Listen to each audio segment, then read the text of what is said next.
PRP के ऊपर बहुत सारी स्टडीज़ की गई हैं और ज़्यादातर स्टडीज़ में यही देखा जाता है कि पीआरपी बहुत ज़्यादा फ़ायदेमंद है।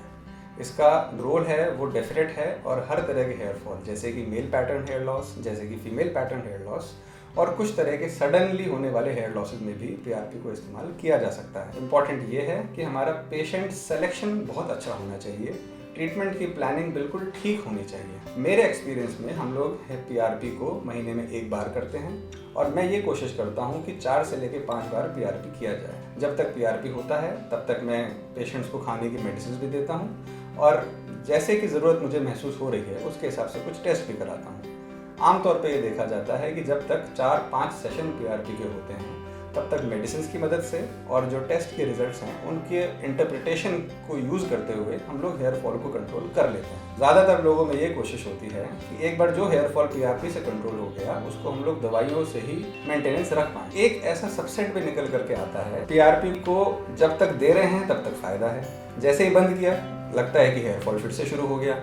अब पेशेंट सोचते हैं कि आगे क्या किया जाए। आमतौर पर ऐसा होता नहीं है, लेकिन अगर किसी के साथ ऐसा हो रहा है एवरी 3 to 6 मंथ्स हम लोग पेशेंट्स का पीआरपी करवा सकते हैं। पीआरपी को लाइफ टाइम कराना है कि नहीं कराना है, इस बात का जवाब देना थोड़ा सा मुश्किल है। मेरे एक्सपीरियंस में इसका शॉर्ट आंसर है कि नहीं कराना चाहिए। बहुत सारे फैक्टर्स हैं जिसको हमें कंसिडर करना चाहिए। सबसे पहली बात कि जिस स्टेज में हमारा हेयर लॉस है, अगर एडवांस स्टेजेस में हेयर लॉस जा चुका है और हमें लग रहा है कि अब बालों की जड़ों में बिल्कुल जान ही नहीं है, तो पीआरपी कुछ खास फायदा नहीं देता।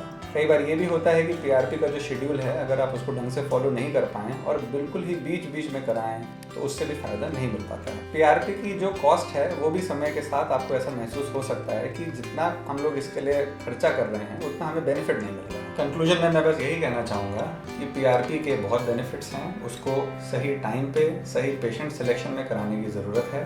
Mail pattern hair loss, female pattern hair loss और कुछ तरह के सडनली होने वाले हेयर लॉसेस सब में पीआरपी के फायदे हैं। हमें ये ध्यान रखना है कि पीआरपी जल्दी शुरू किया जाए, 4 से 5 बार किया जाए। इस समय में हम लोग साथ में मेडिसिन का इस्तेमाल करें और जिन टेस्ट की आपको ज़रूरत है उसको भी कराएं, ताकि अगर कोई और कमी है उसको भी साथ में पूरा किया जा सके। ज़्यादातर केसेस में यही होता है कि बेनिफिट्स आपको 6 मंथ में मिल जाते हैं और आगे हम मेडिसिन का इस्तेमाल करके आपके हेयर फॉल को हमेशा के लिए कंट्रोल कर सकते हैं।